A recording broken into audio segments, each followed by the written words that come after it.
of respecting human rights, free press, have in building a strong and prosperous country with Mr. Modi. बहुत बधाई। आप कुछ बोलेंगे प्रधानमंत्री जी? सबका धन्यवाद, सबका धन्यवाद। The attacks targeting the Muslims and certain migrants in Western countries are not tolerable anymore, and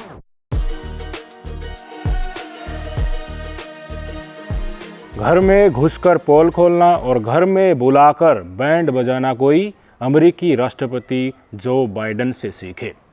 G20 की अध्यक्षता करते हुए प्रधानमंत्री नरेंद्र मोदी जी ने पानी की तरह पैसा बहा दिया, झुग्गी झोपड़ियों के ऊपर बुलडोजर चला दिया, गरीबों की बस्तियों पर पर्दा लगा दिया और गोदी मीडिया को काम दे दिया कि लगे रहो इसी तरह से और मुझे विश्व गुरु लेवल का एकमात्र नेता बताते रहो। पर इन सब के बीच जो कोशिशें नरेंद्र मोदी ने और भारतीय जनता पार्टी ने की थी वो बात बनी नहीं। आप सबको पता है कि प्रधानमंत्री नरेंद्र मोदी साहब कुछ दिनों पहले अमेरिकी यात्रा पर गए थे और अब G20 में अमेरिका के राष्ट्रपति और भी बाकी राष्ट्राध्यक्ष आए थे। जिन सवालों से छुपते 2014 के बाद प्रधानमंत्री नरेंद्र मोदी ने एक भी प्रेस कॉन्फ्रेंस नहीं की सार्वजनिक तौर पर, अब वो सवाल दूसरे देश के राष्ट्राध्यक्ष अमेरिका के राष्ट्रपति जो सबसे पुराना लोकतंत्र है, वो सबसे बड़े लोकतंत्र भारत को, उसके मुंह पर कहकर गया है कि तुमने भारत में प्रेस कॉन्फ्रेंस नहीं करने दी, इसलिए जो भी हमारी और भारत सरकार के बीच में बातचीत हुई है उसको हम वियतनाम में अपनी प्रेस कॉन्फ्रेंस करके बतियाएंगे। बताया ये जा रहा कि पूरी कोशिश की गई बाइडेन की टीम के द्वारा इस G20 शिखर सम्मेलन में कि देखिए जो भी हमारे राष्ट्राध्यक्षों में सहमति बनी है और द्विपक्षीय तौर पर जो बातचीत अमेरिका और भारत के बीच में हुई है उसको प्रेस कॉन्फ्रेंस के माध्यम से देश के सामने रखा जाए। अमेरिका की मीडिया के प्रति जो जवाबदेही है अमेरिका के राष्ट्राध्यक्षों की, राजनयिकों की, उसके चलते इन्होंने पूरी कोशिश की, पर मोदी सरकार ने, भारत सरकार ने भारत में प्रेस कॉन्फ्रेंस करने की इजाज़त नहीं दी। तो तुरंत देश के सबसे पुराने लोकतंत्र ने, अमेरिका ने ये ऐलान कर दिया उनकी टीम ने कि हम अगर भारत यहाँ परमिशन नहीं दे रहा है तो यहाँ पर जो भी चर्चा हुई है उसका प्रेस कॉन्फ्रेंस हम वियतनाम में करेंगे। और जो बातें वियतनाम में बोली गई हैं हूबहू वही बातें हैं जब प्रधानमंत्री नरेंद्र मोदी जी अमेरिकी यात्रा पर गए थे और पत्रकार ने उनसे सवाल पूछा था और बड़ी ही जद्दोजहद के बाद एक ही सवाल पूछने दिया था मोदी जी से, उसी सवाल से बचने के लिए यहाँ प्रेस कॉन्फ्रेंस नहीं होने दी। अमेरिका में छटपटा रहे थे पर ज़बरदस्ती वही सवाल उनसे किए गए और वियतनाम में जो बाइडेन साहब ने जो अब बोला है उसको सुनकर सत्ताधारियों की और संघियों के मुंह पर तमाचा जड़ने से कम नहीं है। उन्होंने क्या कहा प्रेस कॉन्फ्रेंस में वियतनाम में, आप सुन लीजिए। And as I always do, I raise the importance of respecting human rights and the vital role the civil society and the free press have in building a strong and prosperous country with Mr. Modi. जैसा कि मैं हमेशा कहता हूं, मैं श्री मोदी के साथ मानव अधिकारों के सम्मान और एक मजबूत और समृद्ध देश के निर्माण में नागरिक समाज यानी सिविल सोसाइटी और स्वतंत्र प्रेस की महत्वपूर्ण भूमिका के महत्व को उठाता हूं। ये लफ्ज़ जो बाइडेन साहब ने वियतनाम में कहे हैं। सोने की थाली में राष्ट्रीय प्रतीक लगाकर बड़ी ही खातिरदारी के साथ भोजन करवाया गया, बड़े बड़े मंडपम बनाए गए जहां पर रिसेप्शन किया गया। 990 करोड़ बजट में इस सम्मेलन के लिए पैसा लोकेट हुआ था पर 4100 करोड़ रुपया खर्च कर दिया गया। पानी की तरह पैसा बहाया गया है। दिनों के एक दिन का पता नहीं कितना पैसा इसमें लगाया गया है, पर इतनी एक तरीके से चारों तरफ की खातिरदारी होने के बाद भी दुनिया के सबसे पुराने लोकतंत्र अमेरिका ने मूलभूत सवालों से समझौता नहीं किया, दलाली नहीं की। एक तरीके से ठीक है, आप राष्ट्राध्यक्ष हैं, हम भी राष्ट्राध्यक्ष हैं, अगर हम अपनी तरफ से पूरी कोशिश करने के लिए और हमारे आवाजाही बहुत अच्छी तरह से कर रहे हैं, सम्मान भी पूरा कर रहे हैं, तो इसका मतलब ये नहीं कि आपके देश में अल्पसंख्यकों के ऊपर जो अत्याचार हो रहे हैं, हालांकि मानव के अधिकारों को यहाँ पर किस तरह से कुचला जा रहा है, प्रेस को बंधक बना लिया गया है, इन सवालों से जो बाइडेन साहब ने समझौता नहीं किया और जो सवाल अमेरिका में पूछे गए थे उनकी वाणी देख लीजिए, और पत्रकार ने जो सवाल पूछा था उस समय पर मोदी साहब ने कहा था, क्या कहा था वो देख लीजिए। और उसी समय पर जिस समय मोदी साहब वहाँ की संसद में भाषण दे रहे थे, उसी समय CNN पर इंटरव्यू चल रहा था पूर्व राष्ट्रपति बराक ओबामा का। उन्होंने तो बिल्कुल स्पष्ट तौर पर कह दिया था कि मेजॉरिटी में जो है भारत में, यानी कि हिंदुओं में कुछ ऐसे लोग हैं जिनके चलते मुसलमानों पर बड़े तौर पर भारत में अत्याचार हो रहा है। अगर मैं राष्ट्रपति जो बाइडेन की जगह होता तो ज़रूर भारत के अल्पसंख्यकों के बारे में सवाल पूछता, फ्री प्रेस के बारे में सवाल पूछता। पूरा सर्कल समझ में आ गया। वहाँ पर बुलाया था अमेरिका में, तो क्या क्या सवाल पूछे गए थे, और यहाँ आकर भी उन्हीं सवालों को उजागर करना, ह्यूमन राइट्स, नागरिकों के अधिकार, अल्पसंख्यकों के ऊपर अत्याचार और प्रेस फ्रीडम के ऊपर वही सवाल बार बार आना दर्शाता है कि एकमात्र लेवल के विश्वगुरु नेता प्रधानमंत्री मोदी जी की विदेशों में धरातल पर कितनी इज्जत है। गोदी मीडिया द्वारा फुलाया गया गुब्बारा आखिर कितना वजनी है दूसरे देशों की नज़रों में, वो आपके सामने है। धर्म का चश्मा पहनाकर सारे दिन व्हाट्सएप यूनिवर्सिटी में आपको जो इंजेक्शन गरौ के ज़बरदस्ती दिए जा रहे हैं, उसकी हकीकत खुद राष्ट्रपति जो बाइडेन ने आज भारत में G20 शिखर सम्मेलन अटेंड करने के बाद वियतनाम में जाकर खोल दी है। जब बराक ओबामा साहब ने कहा था कि देखिए रिस्पॉन्सिबिलिटी सरकार की होनी चाहिए, मुसलमानों पर अत्याचार हो रहे हैं उसकी जवाबदेही होनी चाहिए, तो यहाँ के चुने हुए मुख्यमंत्री असम के बीजेपी के, उन्होंने क्या ट्वीट किया था आपको याद है ना, कि इंडिया में भी इसी तरह के ओबामा हुसैन ओबामा हैं, क्योंकि बराक ओबामा का पूरा नाम हुसैन ओबामा है। तो उनको एक तरीके से बीच में लेकर उन्होंने जो सवाल उठाया था उसको संज्ञान में लेते हुए बीजेपी के असम के मुख्यमंत्री ने कहा था कि इंडिया में भी उसी तरह के हुसैन ओबामा है, उनका भी अच्छे तरीके से इलाज करना पड़ेगा, असम पुलिस इलाज करेगी उनका। मतलब जब मुसलमानों के अधिकारों की इंडिया में आवाज़ उठाते हैं, उनको भी हम लाइन पर लेंगे, पट्टे पर चढ़ाएंगे। ये है नया भारत, और ये है हमारे देश के सबसे बड़े प्रधानमंत्री नरेंद्र मोदी की विश्वगुरु लेवल की सच्चाई। कितना छुपोगे मोदी साहब, सवालों से कितना भागोगे। ये लोग ये चाहते हैं कि इस देश की जनता को ज़्यादा से ज़्यादा समय तक मूलभूत आवश्यकताओं के प्रति जो मन में उठ रहे सवाल हैं, वो इस देश की जनता को मन में ही दबा कर रखने की आदत पड़ जाए। ये सरकार चाहती है। इसलिए जो भी मुद्दा उठकर आता है, यूनियन मुद्दा उठकर आता है, चाहे किसानों का हो, महिला पहलवानों का हो, अल्पसंख्यकों के ऊपर अत्याचार का हो, महंगाई का हो, बेरोजगारी का हो, इन तमाम सवालों के जवाब आप मत मांगिए।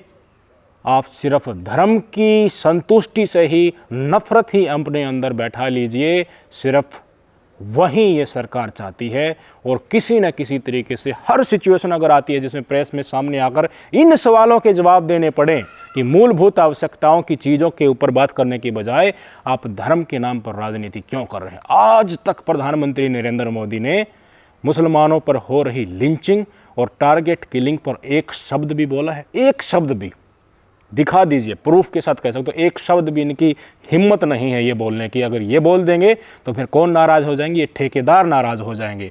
धर्म के ठेकेदार जो बजरंग दल, विश्व हिंदू परिषद, गोरक्षा के नाम पर इस देश में सांप्रदायिकता फैला रहे हैं, अगर ये नाराज़ हो गए तो यूनियन उठ रहे सवालों को दबाने के लिए ये काम करेंगे नहीं। बड़े ही षड्यंत्र के सहारे आप जो सवाल उठाते हैं उनको दबाने की कोशिश पूरे इस मंडली के द्वारा की जा रही है। आपको आदी बनाया जा रहा है। आपको मूलभूत आवश्यकताओं के बिना भी जीना सिखाया जा रहा है। लोकतंत्र धीरे धीरे राजशाही में बदलता जा रहा है। राजशाही में जिस तरह से संविधान सिर्फ वही बन जाता है जो किसी की मुख से निकलता है, जो उसके कर्मों से, जो उसके हाथों से होता है, वही संविधान हो जाता है। जो उन्होंने कर दिया उसके खिलाफ कोई नहीं बोल सकता। सारे दिन ये अपने ऐसा आराम में लीन होना चाहते हैं और भूरी भूरी प्रशंसा सुनना चाहते हैं, चारों तरफ से आलोचना कहीं से नहीं सुनना चाहते। आराम से गर्दन के नीचे तकिया लगाकर मुजरा करना चाहते हैं। यही इन लोगों की सच्चाई है। हमारे स्वतंत्रता आंदोलन में हमारे ही देशभक्तों और लड़ने वाले लोगों की जासूसी करने वाले लोग हमारे अंदर ही जो हमारे देश के लिए लड़ रहे थे, उनकी चापलूसी करके, उनकी शनाख्त करके अंग्रेज़ों को बताने वाले लोगों को आज अगर सत्ता हाथ लग गई है तो इनको कतई बर्दाश्त नहीं कि इस देश में संविधान का बोलबाला कैसे चल रहा है। चाबुक चलाया जा रहा है हर उठते सवाल के ऊपर। मीडिया को मोहरा बनाया गया है, जो सबसे बड़ा दुश्मन आजकल हमारा है। और जो मीडिया के संपादक, जो इन नोएडा में बैठे हुए चैनलों के मालिक हैं, वो पैसों से दीमक की तरह चिपके हुए हैं और जो भी इशारा नागपुर से मिलता है, दिल्ली से मिलता है, उसको पढ़ने लग जाते हैं सार्वजनिक उद्घोष के जरिए। आज आप अगर हमें देख रहे हैं तो आप पीड़ित हैं भाई। ऐसी ही आवाज़ अगर आपको टीवी पर सुन जाती तो हमारे जैसे लोगों को नहीं देखती। ये पीछे जो चक्की और ये चारा वगैरह आपको दिख रहा है, ये आपको देखने की ज़रूरत नहीं थी। चमचमाते हुए ऑफिस में आपको बड़े बड़े तर्क के साथ जिन मुद्दों की आवाज़ सुन गई होती तो आपको यहाँ आने की ज़रूरत नहीं पड़ती। सच्चाई है ये। और ये नफरती मीडिया वाले विश्व गुरु बनाने लगे हैं हमारे नरेंद्र मोदी देश को। देश का सबसे लोकप्रियता नेता दिखाने में 24 घंटे लगे रहते हैं। क्या हुआ भाई साहब, दूसरे देश के राष्ट्राध्यक्ष भी अब समझने लगे हैं।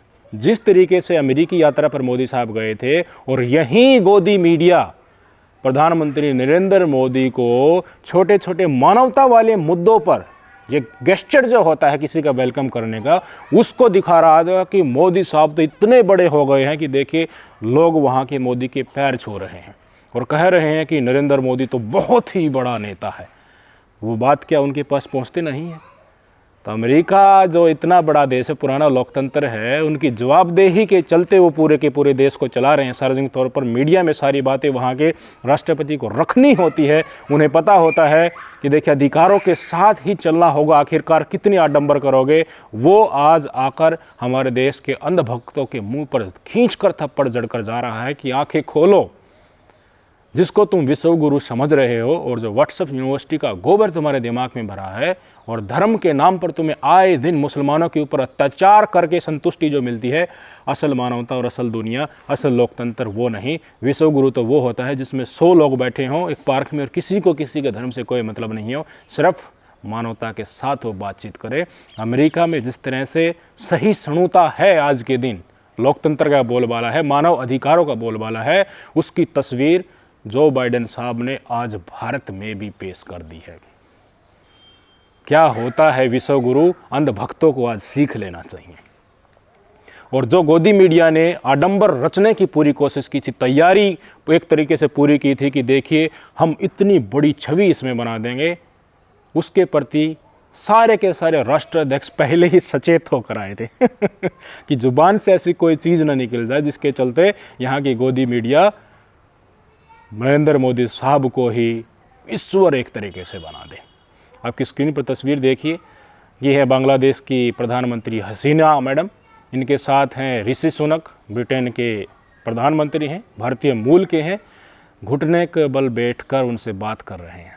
अगर हसीना शेख की जगह प्रधानमंत्री नरेंद्र मोदी होते तो भाई साहब नोएडा मीडिया में, गोदी मीडिया में मोटी मोटी हेडलाइन के साथ तांडव मचा रहता और 1 महीने तक लगातार यही बात चलती रहती कि देखिए अंग्रेज़ आज हमारे घुटनों में पड़े हैं जो कभी हमारे ऊपर राज करते थे। पर उनको समझ में आ चुका है कि यहाँ के मीडिया की हैसियत क्या है, इसलिए एक भी तस्वीर ऐसे देखने को नहीं मिली जिसके चलते गोदी मीडिया आडंबर रच सके। पूरी कोशिश इन्होंने की, पर कहीं ना कहीं सोशल मीडिया का बोलबाला है, सच्चाई पहले ही इन राष्ट्राध्यक्षों के पास पहुंच जाती है कि भाई तुम एक वेलकम गेस्चर करोगे, मानवता दिखाओगे, उसको लेकर भारत की मीडिया पूरे देश में और दुनिया में बताने लग जाएगी कि देखिए ऋषि सुनक तो कुछ नहीं है, ऋषि सुनक तो मोदी जी के पैरों में गिर गए, आज अंग्रेज़ पैरों में गिर गए। ये तमाम चीज़ें होती हैं यहाँ पर, इसलिए वो पहले ही सचेत हो गए। और जहाँ पर लोकतंत्र असल में है, मानवाधिकारों की, अल्पसंख्यकों के अधिकारों की रक्षा की जाती है, उनके साथ वो वेलकम गेस्चर कर रहे हैं नई दिल्ली में बांग्लादेश की प्रधानमंत्री हसीना शेख के साथ। और क्या मिला इस गोदी मीडिया को? पहले तो नरेंद्र मोदी ने फ़ोटो वोटो इन सब के लेने थे और ख़ुद इनको संबोधित करने के लिए बैठे थे, तब तक तो इनको रखा और इनको कहा अब देखिए अब हम बातचीत करेंगे, तुम यहाँ से निकल जाओ। ये वीडियो खूब सोशल मीडिया पर घूम रही है, सभी मीडिया वालों को, इन गोदी मीडिया वालों को ही पास दिए गए थे। हम हमारे जैसे किसी को तो देंगे नहीं, इनकी पोल आए दिन हम खोलते रहते हैं, तो इनको वहाँ से सारे गोदी मीडिया वालों को, जहाँ संबोधन प्रधानमंत्री नरेंद्र मोदी जी राष्ट्राध्यक्ष को करने वाले वहाँ से भगा दिया और ये बेशर्मी की तरह से वहाँ से निकल आए। इनकी कोई इज्जत तो है नहीं, दलालों की क्या इज्जत होती है, पैसे खाओगे और इज्जत भी पाओगे, दोनों काम थोड़ी ना होते हैं, लात लगेगी इज्जत के नाम पर तो। और जैसे ही ये कार्यक्रम ख़त्म हुआ नरेंद्र मोदी साहब बाहर आए, भाई साहब प्रेस कॉन्फ्रेंस से बचते बचते तो उन्होंने इतना बड़ा आडंबर आज तक ये रच रखा है, अमेरिका के राष्ट्रपति जो बाइडेन को यहाँ पर प्रेस कॉन्फ्रेंस नहीं करने दी और आज तक वाले सोचे कि तुम तो इतने बड़े दलाल हो कि मोदी जी तुम करे सवाल का जवाब दे ही देंगे। आज तक की एंकर चित्रा त्रिपाठी ने प्रधानमंत्री मोदी साहब से कुछ पूछना चाहा, माइक उनके आगे कर कर, और दलालों की क्या इज्जत होती है वो मोदी साहब ने बखूबी दिखा दिया। ये वीडियो देखिए। प्रधानमंत्री जी आपको बहुत बधाई। आप कुछ बोलेंगे प्रधानमंत्री जी? सबका धन्यवाद, सबका धन्यवाद, आप कुछ बोलेंगे प्रधानमंत्री जी? सबका धन्यवाद, सबका धन्यवाद। प्रधानमंत्री जी आप कुछ बोलेंगे? सबका धन्यवाद, सबका धन्यवाद। बस यही डिसाइड हुआ इस G20 की मीटिंग में, सबका धन्यवाद, सबका धन्यवाद। जवाबदेही के नाम पर जीरो। एक और राष्ट्राध्यक्ष बड़े चर्चा में हैं, इसी दिल्ली में उन्होंने अपना एक बयान दिया और जिस तरह से कुछ देशों में कुरान को जलाया जा रहा है उसके ऊपर उन्होंने बात रखी। तुर्की के जो राष्ट्राध्यक्ष हैं एर्दोगन साहब, उन्होंने अपनी बातचीत रखी है, वीडियो में सुन लीजिए। उन्होंने स्पष्ट तौर पर कहा कि सारे के सारे देशों को एक साथ आना चाहिए और ये इस्लामी फोबिया जिस तरह से क्रिएट किया जा रहा है इसके खिलाफ सख्त कानून बनाकर लड़ना चाहिए। वीडियो सुनिए आप। कुरान जलाना नफरती अपराध है, अभिव्यक्ति की स्वतंत्रता नहीं है ये। इसकी अनुमति देने वालों को अपने कानूनों में संशोधन करना होगा। हम इस्लामोफोबिया और जेनोफोबिया के बर्बर कृत्यों पर चुप नहीं रहेंगे। इस्लामोफोबिया, जेनोफोबिया मतलब इस्लाम धर्म को मानने वाले व्यक्तियों को एक तरीके से पसंद ही न करना, अल्पसंख्यकों को एक तरीके से दोयम दर्जे का नागरिक मानकर उनको अपने समकक्ष न समझना, इस तरह की चीज़ों पर कुरान को जलाने को लेकर तुर्की के राष्ट्रपति हैं तैयब एर्दोगन साहब, इन्होंने ये स्पष्ट तौर पर सभी राष्ट्राध्यक्षों को बताया कि कोई ना कोई कानून बनाइए। स्वतंत्रता के नाम पर आप किसी को किसी धर्म की पवित्र किताब जलाने की इजाज़त दे रहे हैं, ये बिल्कुल गलत है। सहनशीलता की हद ये पार कर जाता है। इसके खिलाफ कोई ना कोई कानून आप सबको बनाना चाहिए। बड़ी ही सराहना इनकी हो रही है। देखिए, सभी धर्मों की इज्जत करनी चाहिए। अगर मैं हिंदू हूँ तो हमारी धर्म ग्रंथ, पवित्र ग्रंथ को अगर कोई जला रहा है तो मुझे भी बड़ा गुस्सा आएगा और हमारी भावनाएं भी, धार्मिक भावनाएं भी काफ़ी आहत होंगी। पर जिस तरीके से एक चीज़ों को जनरलाइज किया जा रहा है, एक कम्युनिटी को के ऊपर अत्याचार की लिमिट आए दिन धीरे धीरे क्रॉस की जा रही हैं, उसको देश नहीं पूरी दुनिया में एक आम चलन बनाया जा रहा है।